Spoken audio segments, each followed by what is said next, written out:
My name is Maren Ashcroft, and on the night I turned 18, my father folded my acceptance letter into a perfect square and dropped it into the sink disposal like it was a scrap of gristle he didn't want on his plate. He didn't shout. He didn't slam anything. He just reached across the table, took the letter out of my hand while I was still mid-sentence, walked it to the sink, and switched on the grinder. I watched 3 years of secret work disappear in 11 seconds of noise. "No daughter of mine needs college," he said, once the sink went quiet again. "You've got a family that needs you right here." My grandmother was sitting at the corner of the table in the seat she'd occupied for 31 years, the one nearest the window that looked out over Main Street. She didn't say a word. She didn't even look up from her plate. But 4 minutes later, she stood up from that table in a way I had never once seen her stand up in my entire life, and by the time she sat back down, my father's whole world had a crack running straight through the middle of it. Welcome back to Clam Stories Time, the channel where the quiet ones are never the weak ones. If a story has ever made your chest go tight, drop a comment and tell me where.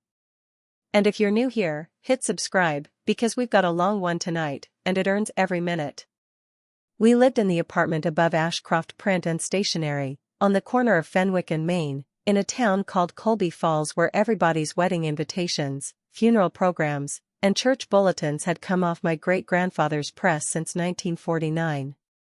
My father ran the shop the way his father had run it before him: long hours, tight margins, a bell over the door that rang 11,000 times a year. I grew up with the smell of toner and cut paper in my clothes. I could set a business card layout by the time I was 10. Upstairs, above the shop, was where we actually lived: 3 bedrooms, a narrow kitchen, and a hallway so tight you had to turn sideways to pass someone carrying a laundry basket. My grandmother, Vera, had the room at the end with the good morning light. My little sister, Wren, had the room beside mine. And I had a job nobody had ever officially given me, but that everyone in that apartment had quietly agreed was mine the day my mother died. My mother, Ellen, passed from a brain aneurysm when I was 14. There was no long illness to prepare anyone, no goodbye, just a Tuesday that ended with an ambulance and a Wednesday that began with a house that no longer had anyone in it who knew how to run it. Nobody sat me down afterward and said, "You're in charge now." It just happened, the way water finds the low ground. I learned which drawer had the pharmacy insurance cards. I learned Wren's shoe size and which nights she needed the hallway light left on. I learned to answer the shop phone in a voice that sounded like an adult so customers wouldn't ask where my father was. I did it well, because doing it well was the only version of me my father ever looked at without a flicker of disappointment crossing his face. The house that words built. I need you to understand something about my father before I go any further, because otherwise this story will sound like it's about a monster, and it isn't. It's about a man who was made, not born, and the difference matters. Darrell Ashcroft was pulled out of trade school at 16 when his own father's hands started shaking too badly to run the old letterpress safely. There was no conversation about it. His father simply stopped setting a place for him at the breakfast table on school days and started setting one at the shop instead. That was the whole announcement. My father went from being a boy with an acceptance letter to a machinist's apprentice program in one silent Tuesday morning, and he never spoke about the life he might have had. Not once, not in 17 years of me watching him. What he built instead, in the space where that life used to be, was a religion with exactly one commandment: the family comes first, and wanting things for yourself is the mark of a person who doesn't understand what family costs. He didn't preach it. He lived it so completely that it had the force of gravity in our house. Nobody argued with gravity. And here is the part that took me a long time to understand: he wasn't just teaching that rule to me and Wren. He was teaching it to the 16-year-old boy he used to be, over and over, every single day, because it was the only way he'd found to make sense of what had been taken from him. If wanting things was foolish, then he hadn't lost anything by not getting to want them. The rule wasn't cruelty. It was armor.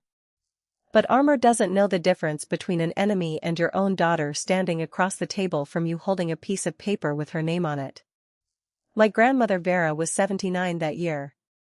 She was the quietest person I had ever met, not shy, not withdrawn, just economical with her words in a way that made you pay close attention whenever she chose to use one. She'd lived in that apartment above the shop since before my father was born. She cooked breakfast every morning at 6 and read the newspaper cover to cover every night at 9, and in between she watched everything that happened in that household with the patience of someone who had already lived through every version of it once. I did not know, that spring, that I was living inside a story that had already happened to her. The secret envelope. I applied to college in total secrecy the fall before I turned 18, and I want to walk you through exactly how, because the planning of it is half of who I am. I did it at the public library, 2 blocks from the shop, using the computers in the reference room during the 40 extra minutes I had between my shift at Colby Falls Diner and the time I needed to be home to start dinner. I wrote my personal essay in the Notes app on a second-hand phone with a cracked screen, typing it out during breaks in the diner kitchen, standing by the walk-in cooler where nobody could see what I was doing. I asked my English teacher, Mr. Okafor, to write my recommendation letter, and I asked him, point blank, to please not mention it to anyone in town, because news in Colby Falls traveled faster than the mail did. I applied to a state university 3 hours away, to their journalism and pre-law track, because my mother used to tell me I asked too many questions to ever be quiet about anything, and because somewhere in the wreckage of losing her, I had decided that the world needed more people who refused to let things go unexamined. The application fee was $85. I paid it from cash I'd folded into an old mint tin and hidden inside a winter boot in the back of my closet, dollar by dollar, over the better part of 2 years. I told no one. Not Wren, who was 11 and told her stuffed rabbit her secrets before she told anyone else. Not my grandmother, whom I trusted completely but didn't want to burden with the weight of keeping something from her own son. And absolutely not my father, because I had watched him deal with wanting things for 17 years, and I already knew, with total certainty, what he thought a daughter was for. The acceptance letter came on a Thursday in early April, 4 days before my 18th birthday. I carried it up the back stairwell of the shop with my hands actually trembling, and I hid it in the zippered lining of my backpack before anyone could ask what I was holding. That night, I locked myself in the bathroom, ran the fan so the noise would cover me, and read it 3 times through tears I hadn't planned on. We are pleased to offer you admission. Conditional on an enrollment deposit of $400, due by the 15th of the following month. I had the money. I'd counted it the week before, sitting on my bedroom floor with the mint tin open in my lap, $610, saved shift by shift from the diner, untouched in a savings account my mother had opened for me the year I was born. I believed, that night, that the hardest part was already behind me. I was wrong about that. I just didn't know it yet. I decided to tell my family at my birthday dinner, 4 days later, because I told myself a birthday might soften the room. I cooked the whole meal myself, the way I did every Sunday, roast chicken because it was my father's favorite, mashed potatoes with the skins left on because Wren liked them that way, green beans with the last of the bacon from the fridge. I set the table with the good plates, the ones that only came out for Christmas and for my mother's memorial each October. My grandmother came out of her room in her navy cardigan, the one with the small brass buttons, and took her seat at the corner. My father came up from the shop at 6:30, washed the ink off his hands at the kitchen sink, and sat down without a single word about the fact that it was my birthday. That part didn't surprise me. It never had. I had the letter folded in the back pocket of my jeans the entire meal, and I waited for what I thought would be the right moment to say it, which is a mistake almost everyone makes, because the right moment never actually arrives. You just have to open your mouth into the silence and let the words fall where they fall. The birthday table. I waited until everyone had eaten most of their plate, because I'd read somewhere that a fed person listens better than a hungry one, and I wanted every possible advantage going in. Then I took the letter out of my back pocket and set it down beside my glass. I want to tell everyone something, I said. It's kind of a birthday thing. Wren perked up immediately, the way 11-year-olds do at the promise of any surprise. My grandmother set down her fork and folded her hands in her lap, watching me with an expression I couldn't read yet, though I would understand it completely within the hour. My father kept chewing, unhurried, the way he did everything. I unfolded the letter. I said the sentence I had practiced probably 60 times in the bathroom mirror, plain and steady, with no apology built into it. I applied to the State University's journalism and pre-law program. I got in. I start in the fall. For a moment the kitchen went so quiet I could hear the ceiling fan in the shop below us, still running on its timer. Wren's face lit up like she'd just watched a magic trick. "You're going to be a lawyer," she whispered. My grandmother's expression didn't change, but something behind her eyes shifted, some old current moving beneath still water. My father set his fork down slowly, deliberately, and wiped his mouth with his napkin, folding it into a neat square before he set it beside his plate. He did everything slowly when it mattered. That was how I knew, before he even opened his mouth, that this was going to be bad. "Let me see that," he said, and held out his hand. I should not have given it to him. I have replayed that moment more times than I can count, and every single time I want to reach backward through the years and grab my own wrist before I do it.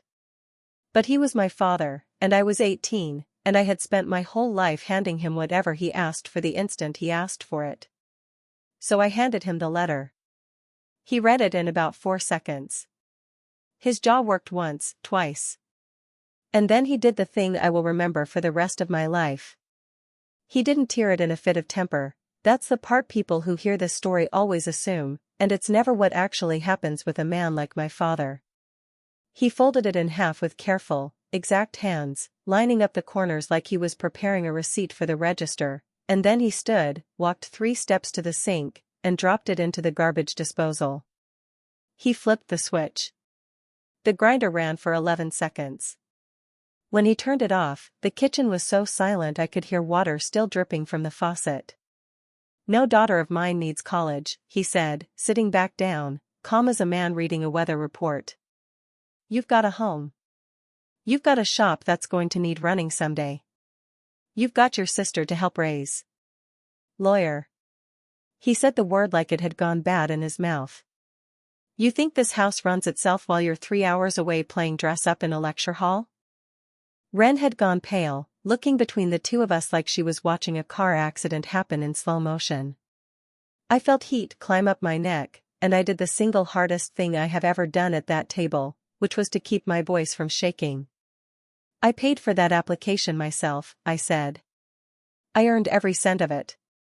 I didn't take a thing from this family to do it." He laughed, a short, dry sound with no warmth anywhere in it. "And who cooked this dinner?" he said. "Who's going to cook it when you're 3 hours north? You think this house runs on nothing?" There it was, laid bare in 2 questions, the entire architecture of my life inside that apartment. I was not a daughter to him in that moment. I was a function, a role that needed filling, and I had spent 17 years filling it so completely that he'd forgotten I might want to be anything else. I opened my mouth to answer, and I had nothing, because he had built a cage out of my own competence and I had helped him install every single bar. And that was the moment my grandmother pushed her chair back from the table. "The coat on the hook."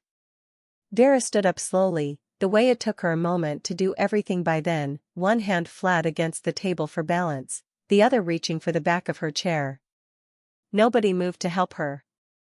Nobody would have dared. There was something in the way she rose that stopped the room entirely, the way a sudden change in wind will stop a flock of birds mid-flight, every one of them going still at once. She didn't look at me. She didn't look at Wren. She walked, unhurried, to the hook by the kitchen door where her wool coat had hung for as long as I could remember, a heavy gray one, the color of an overcast sky, and she took it down and put it on, one arm and then the other, buttoning it from the bottom up. My father watched her with the beginning of a smile on his face, the indulgent kind you give an elderly woman who has gotten a little confused about the hour. "Ma," he said. "Where do you think you're going?" "It's near dark." She didn't answer him. She smoothed the front of the coat with both hands, freed a strand of gray hair from beneath the collar, and turned to face him directly, in a way I had never once seen anyone in that town face my father, not the bank, not the property tax office, not the pastor on a Sunday. She looked at him like she had known him since before he had teeth, which of course she had, and like she was disappointed in a way that went all the way down to the bone. Then she said the sentence that split my family straight down the middle. "Pack her bag.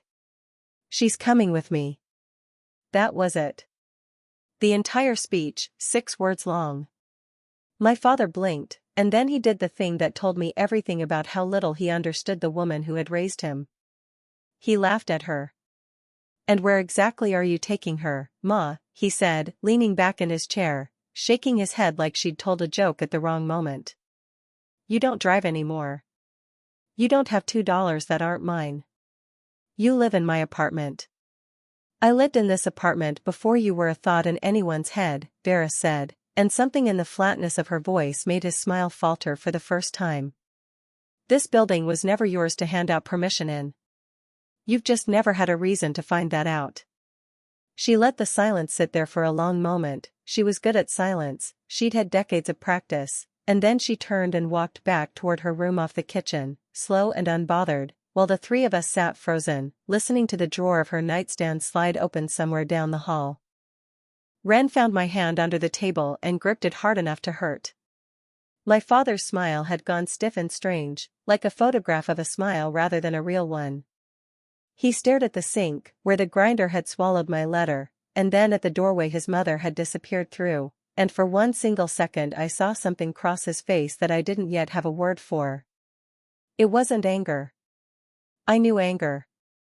This was closer to fear.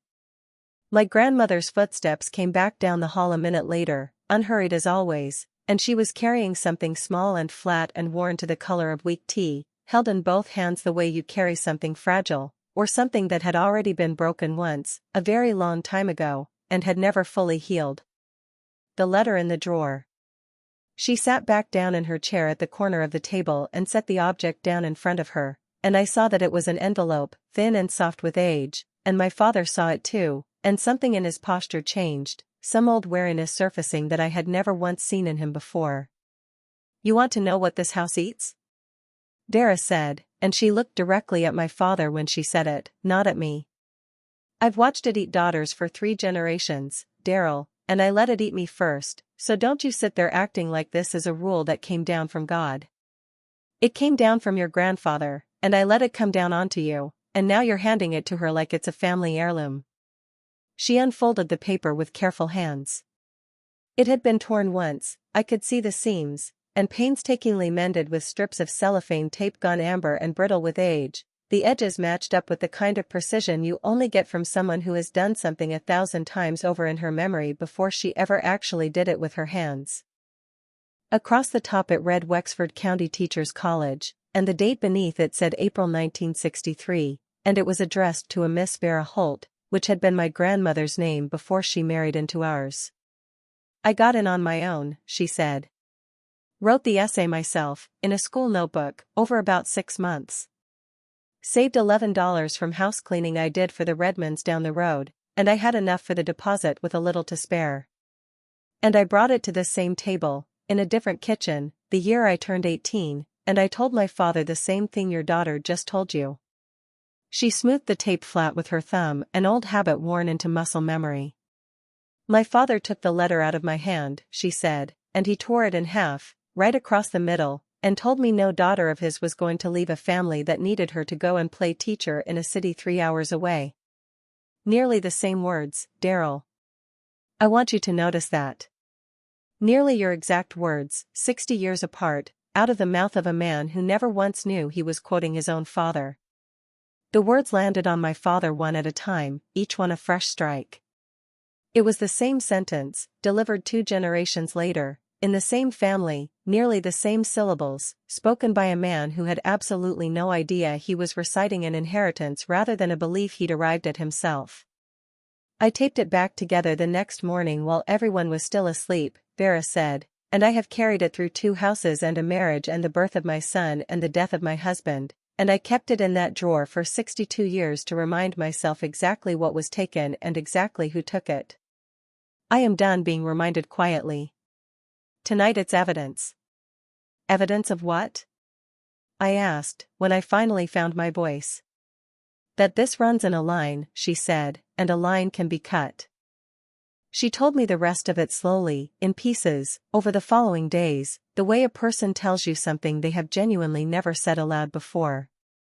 She had been the sharpest student in her one-room schoolhouse, the girl the teacher kept back after the bell to hand her extra books. She had wanted to teach since she was 7 years old and had spent a whole summer running a pretend classroom for the neighborhood children on her family's porch. The acceptance letter had felt, she told me, like a door swinging open onto the entire rest of her life. Her father had closed that door in a single motion at his own supper table, not out of cruelty, she was careful to make clear, but out of a genuine, bone-deep belief that he was protecting her from a world that would only disappoint her. Men like that don't tear up the letter because they hate you, she said. They tear it up because your wanting frightens them. A woman who wants something is a woman who might, one day, leave. She married my grandfather 18 months later, a decent enough man by the standards of that decade, and she raised my father, and she buried her own wanting so far down inside herself that for years she genuinely forgot where she'd put it. You don't forget, she told me. You just stop looking for it. And then one night your granddaughter stands at the same table holding the same kind of letter, and a man says almost the very same words, and everything you buried comes rushing back up like it happened yesterday. My father had come up from the shop earlier than expected that same night and had stood frozen in the dark kitchen doorway, listening to his mother describe the night her own father tore her future in half. I saw him through the gap in the door, a big man gone completely still, one hand resting on the back of a chair, learning for the very first time that the sentence he had spoken to me an hour earlier wasn't his own invention. It was inherited property. For one single moment, my father looked exactly like a 16-year-old boy standing outside a machine shop that had swallowed his future without asking.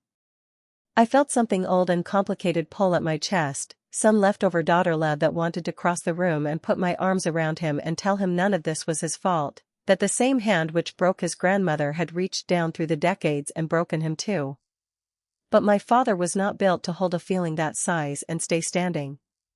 So he did what he had always done with anything that threatened the rules he lived by, he straightened his back, set his jaw, and turned the feeling into iron. Old woman's filling her head with nonsense, he muttered into the dark, and he went to bed. The window closed. The boy was gone. I understood, in that moment, that we were not going to be saved by anyone suddenly changing his mind. $41. The days after that ran on a countdown, quiet and relentless as a faucet dripping somewhere down the hall. My deposit was due on the 15th. I had, or I believed I had, $610 sitting in a savings account my mother had opened for me the year I was born. I biked to Colby Falls Savings the next morning before my diner shift and slid my passbook across the counter to Marisol, who had known me since I was small enough to sit on the counter itself, and asked to withdraw $400 for my deposit. Marisol's face did the thing a face does when it's carrying bad news it can't soften. "Sweetheart," she said, "there's $41 in this account." I told her that had to be wrong. I told her I'd counted it myself the week before and it had been over 600. She turned her monitor toward me, gently, and there it was in plain green letters, a withdrawal every 2 weeks for almost 2 years, matching my diner paychecks nearly to the dollar. My father had been a co-signer on that account since I was a minor, and I had never once taken his name off it, because why would I have? He was my father. The account was just a place my paychecks landed. He had been quietly moving money out the back door of my own savings for 2 years, into the shop's account, into the household's endless leaking expenses, and calling it, I am certain, in whatever room of his mind kept these things filed away, taking care of his own. I stood at that counter with the passbook in my hand and I did not cry and I did not raise my voice. I asked Marisol one quiet question. "Can I have his name taken off it?" "It takes both signatures to change an account, honey," she said. "It's bank policy. If you have ever watched money vanish before you could touch it, you already know the exact temperature of that morning. Tell me in the comments if you have. And stay with me, because this is where the story turns. I biked home with $41 and no plan at all, and a stone sitting where my stomach used to be. Ren was waiting on the back steps outside the shop's loading door, knees pulled up to her chest, and she asked me the one question that cut deeper than anything my father had said the night before. "If you go," she said, "who's going to take care of me?" She wasn't being cruel.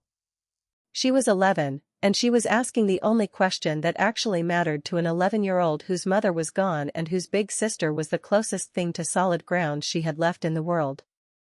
I sat down beside her on the concrete step, and I felt the entire weight of that apartment settle back onto my shoulders exactly where it had always lived. And I understood, for the first time with total clarity, that my father hadn't built my cage all by himself. I had helped him build it, one brick at a time. Every time I said "I've got it, don't worry," every time I swallowed what I wanted because someone else needed something more urgently, every time I told myself that was love. It was love. That was the trap. The bars were made of real, genuine love, and that is the only kind of bar strong enough to hold a good person in place for an entire lifetime. "I don't know yet, Ren," I told her, because I refused to lie to her. "But I'm going to figure it out, and I am not going to disappear on you. That's a promise, and I don't break those." She leaned her head against my arm. Down in the shop, I could hear my father ringing up a customer, the drawer sliding out and sliding home, the bell above the door, the whole quiet machinery of the family running on my labor. I did not yet know how to breathe and leave at the same time. The soft war for Ren. While I wrestled with the money problem, my father was not sitting still. He fought his own kind of war, and his was quieter than mine, and it went straight for the softest thing in the apartment, Ren. I noticed it first in small ways. She stopped joining me on the back steps in the evenings. She went quiet whenever I mentioned September. Then, one evening, I overheard the two of them through the wall shared between the shop storage room and the stairwell, my father's voice low and warm in a register I almost never heard from him, telling my little sister that a good daughter doesn't abandon her family, that I was being selfish, that if I truly loved this family I would stay, that maybe someday the shop could be hers too. Wouldn't she like that? A place of her own inside the family? He was doing to her exactly what had been done to him. He was walking an 11-year-old down to the shop instead of the bus stop, and doing it so gently that she would grow up believing it had been a gift. And it worked, the way it always works, because Ren was starving for his approval in precisely the same way I had once been, in precisely the same way he himself had probably been at 16, all of us lined up down the generations reaching for the same cold hand. That night at dinner, Ren wouldn't look at me.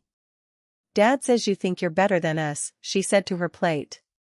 There it was, the exact sentence he'd thrown at me, already installed in my little sister's mouth less than 2 weeks later. I could feel him taking her from me, one soft word at a time, and I understood that whatever I decided, I was not going to be able to save Ren by staying. Staying was the disease itself. The only way to show her a door existed was to walk through one myself. 3 days before my deadline, my grandmother collapsed in the kitchen. I was at the diner when it happened.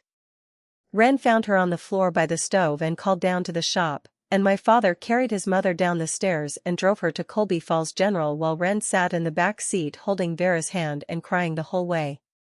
It was her blood pressure, the doctor said, dangerously high, worn down by decades of stress and, though he never said it directly, by a lifetime of swallowing things whole. She would recover, but she needed rest, real rest, no upheaval, no shocks to the system. When I reached the hospital, my grandmother looked smaller in that white bed than I had ever seen her look in my life. She caught my wrist with a grip that still had real iron in it and pulled me down close. "Don't you dare," she whispered. "Don't you dare use me lying in this bed as a reason to stay. That's the oldest trick this house has got. Somebody always gets sick right when a girl is about to walk out the door." She was right, and we both knew it, and knowing it didn't make it one bit easier, because now the cost of leaving had a face and a hospital bracelet and a heart monitor beeping her fragility into the room every few seconds. If I left in 3 days, I would be leaving her here. I would be the granddaughter who walked out while the old woman lay in a hospital bed, and the whole town would say exactly that, whether or not my father ever needed to say it himself. I sat in the hard plastic chair beside her that night and understood that the house had one card left to play, and it had just been played, and it was the oldest and cruelest card in the entire deck, the people you love needing you most urgently in the exact moment you finally try to go. The test on the bedspread. I did not sleep that night. I sat in that hospital chair and laid the whole situation out in front of me the way I laid out tools on a workbench, because that is simply how my mind works, and it is the one useful habit that apartment above the shop ever gave me. 2 days later, once Vera was home again and resting against doctor's orders and entirely in keeping with her character, she called me into her room and I found things laid out across her bedspread like a hand of cards someone had chosen to reveal all at once. Her wedding ring, the gold worn thin as thread from 60 years on her finger. A small passbook of her own, with a balance that would just about cover my deposit and nothing left over after. And a folded document I didn't recognize, made of heavier paper, official looking, with a raised seal in the corner. "The ring's worth something to a jeweler over in Danvers," she said. "The account has enough on its own. Either one gets you your $400. I looked at that ring sitting off her finger for the first time in 15 years of knowing her, and I felt my deposit within arm's reach, close enough to touch, and God forgive me, for about 4 full seconds I wanted to snatch it and run. That is how close I came. I want to be honest about that, because I don't think this story means anything if I pretend the temptation wasn't real. But then I looked at her hand, at the pale untanned band of skin where the ring had lived for 6 decades, and I understood exactly what she was actually offering me. She was offering to do it again, to give everything and ask for nothing in return, to empty herself out for a member of this family at this very table, exactly the way she had been taught to do it, exactly the way she had just spent an entire hour telling me had cost her an entire life. "Nana," I said, and my voice wasn't steady anymore. "If I take your ring, what did any of tonight mean? You'd just be doing the same thing to yourself all over again. For me instead of for them, but it's the same act." She was quiet a long moment. "Smart girl," she finally said, and there was something in her eyes that was proud and grieving at the exact same time. "Now keep looking. I didn't set that third thing down by accident." The third thing was the deed to the building. I unfolded it on her bedspread and read it twice before it settled into place, and when it did, the entire map of my family rearranged itself in front of my eyes. The apartment above the shop, the 4 rooms, the kitchen, the print shop beneath us, none of it belonged to my father. It belonged to her. My grandfather had left the building to Vera outright when he passed, not to their son, and she had never once told anyone.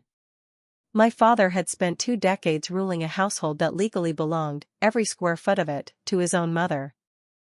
"He believes he owns this place because he's never once had to ask permission," she said. "That's how men like him come to believe they own things. Nobody ever makes them ask." I sat there holding the deed and felt something hot and dangerous open up inside me, something shaped exactly like my father, because I understood all at once, in vivid detail, what I could do with this piece of paper. I could carry it to the supper table the way he'd carried authority to that same table my entire life. I could tell him whose building he actually lived in. I could make him ask, for once, for something.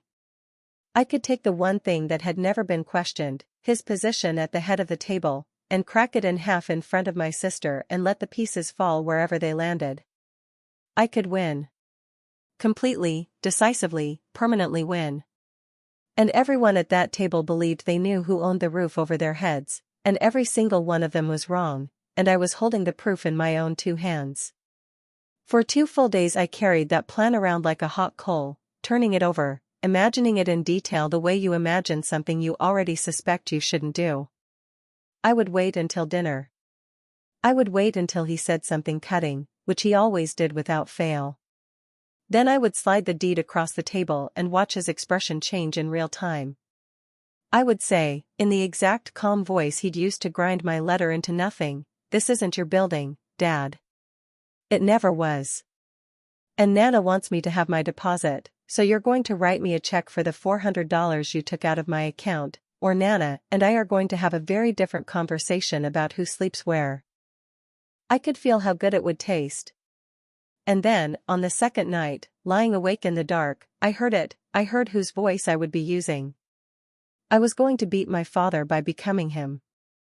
I was going to take the single biggest thing a person owns, their sense of themselves at the head of a table, and I was going to tear it apart in front of the family and call the result justice.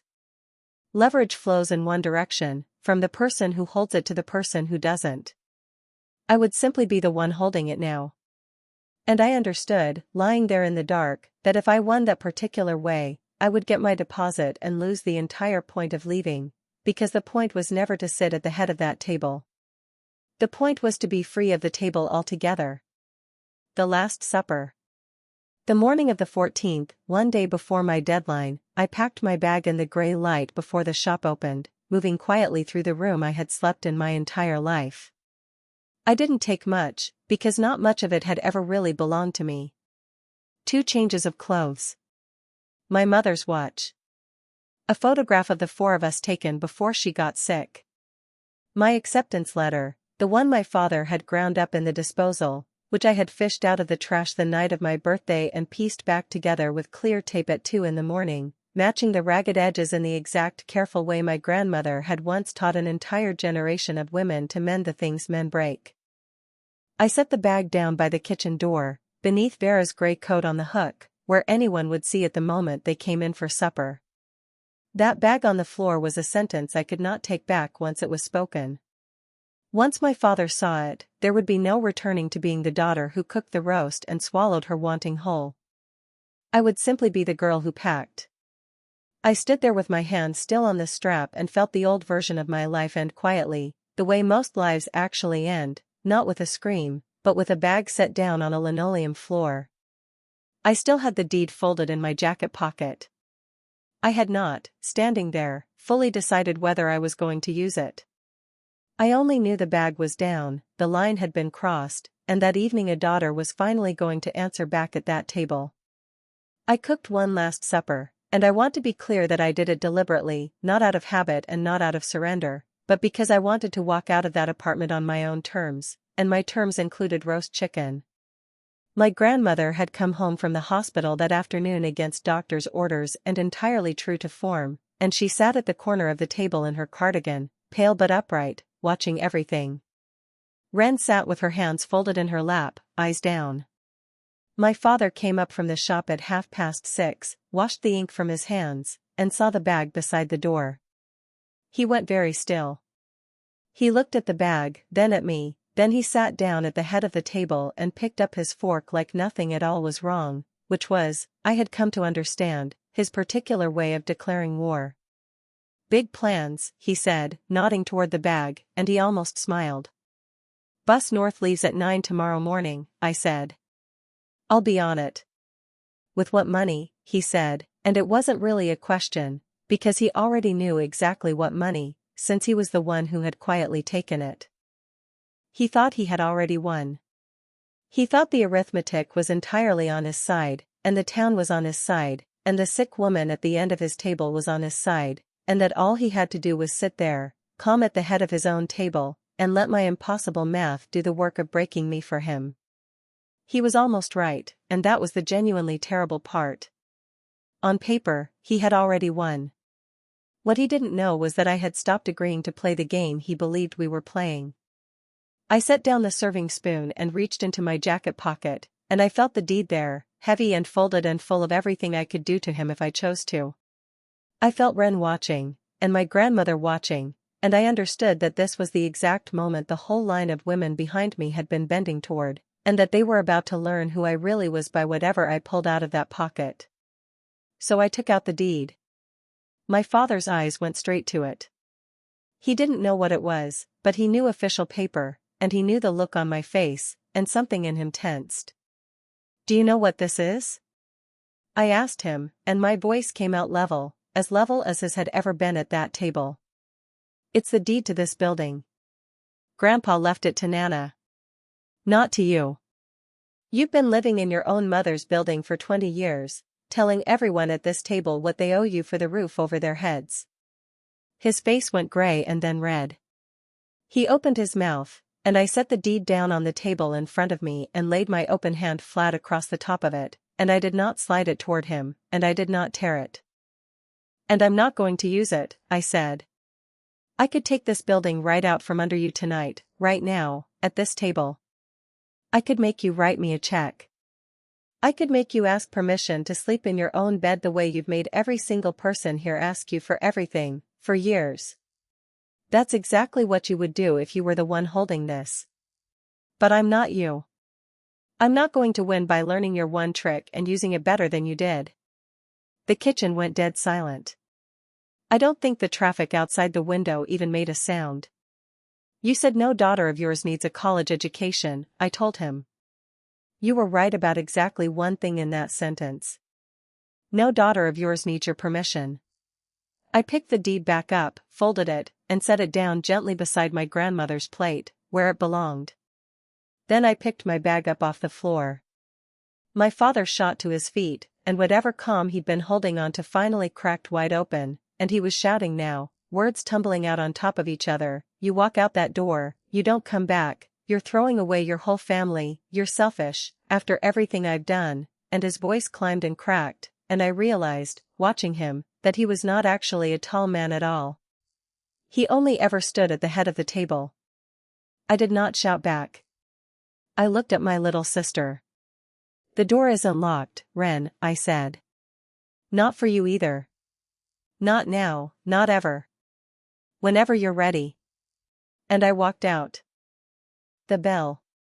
I went down the inside stairwell and through the darkened shop, past the shelves I could have found blindfolded, past the register with its familiar sliding drawer, past the old cutting table and the racks of cardstock and the whole 3-generation weight of Ashcroft print and stationery pressing down around me. I put my hand on the front door, where the little bell hung on its bracket, the same bell that had rung 11,000 times a year for as long as I'd been alive. My father was still shouting somewhere above me, the sound growing smaller as it filtered down through the floorboards. I pushed the door open. The bell rang its same bright 2 notes it had rung my entire life, except this time, instead of a customer coming in, it was a daughter going out, and it was the last time that bell would ever ring for me as someone who actually lived there. The night air hit my face, cool and enormous after the closeness of that kitchen. Main Street was quiet and lit by a single street lamp on the corner. I stood on the sidewalk with my bag and my $41 and my taped-together letter and absolutely no idea how I was going to make my deposit before the office closed the following afternoon. I had refused the ring. I had refused the deed. I had refused every path that ran back through that door. I had chosen myself, and choosing myself had cost me the roof over my head, the money, my sister's trust for the moment, the whole entire map of my life, all in the span of one dinner. By every measure my father lived by, it was the single stupidest decision a person could make.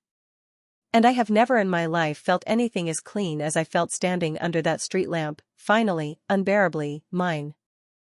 I slept that night in the back booth of the diner, because Priya, who ran the closing shift, had known my mother years ago and asked no questions when I walked in carrying a bag at 10 o'clock at night. Somewhere in those small hours, staring up at the ceiling fan, I finally understood the thing about my father that let me stop hating him and start being genuinely free of him at the exact same moment.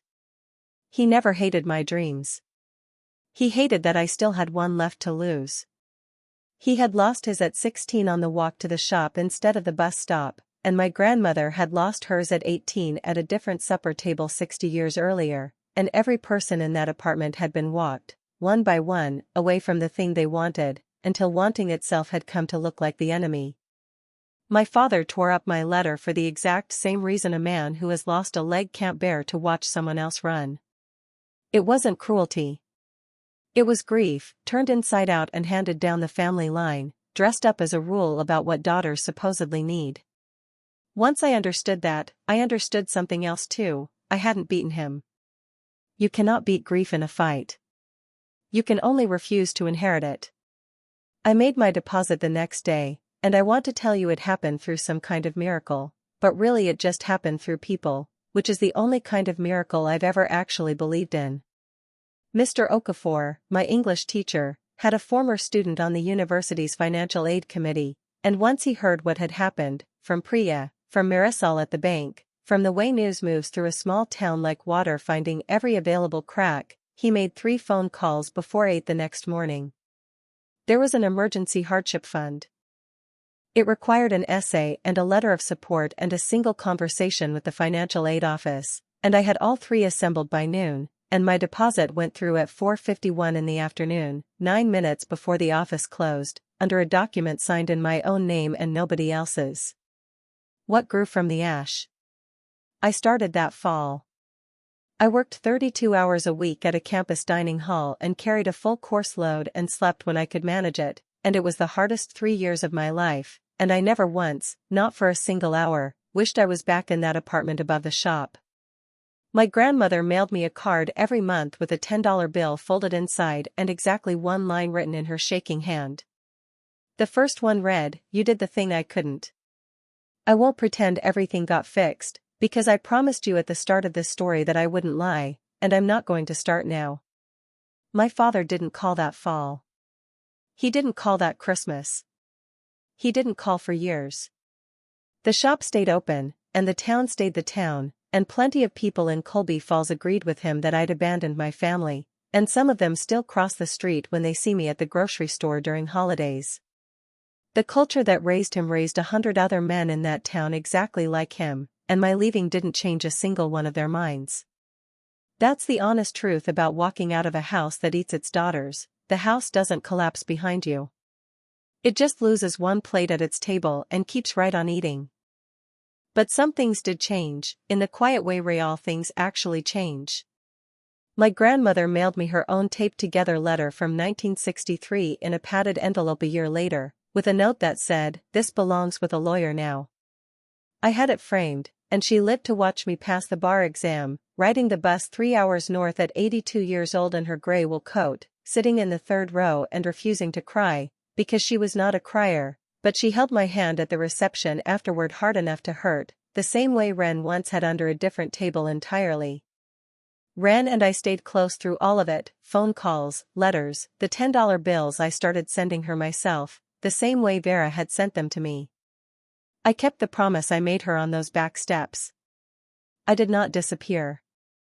I simply went first, and I left the door open behind me, and I waited. My grandmother passed 6 years after I left, in her sleep, in the building that had always legally been hers. In her will, she left the building to be sold and the proceeds split evenly between her 2 granddaughters, her final quiet way of making sure the current ran in a different direction than it had for her entire life. My father contested it and lost, because the deed was exactly what it had always been, and she had known that the night she showed it to me, known I wouldn't need to use it myself. Wren was 17 when the money came through. She used her half the same way I would have used mine. She left for college the September she turned 18, and she called me from a payphone her first night in the dorm and said, "The door was open, just like you said it would be." She's a physical therapist now. She spends her days fixing the things people break.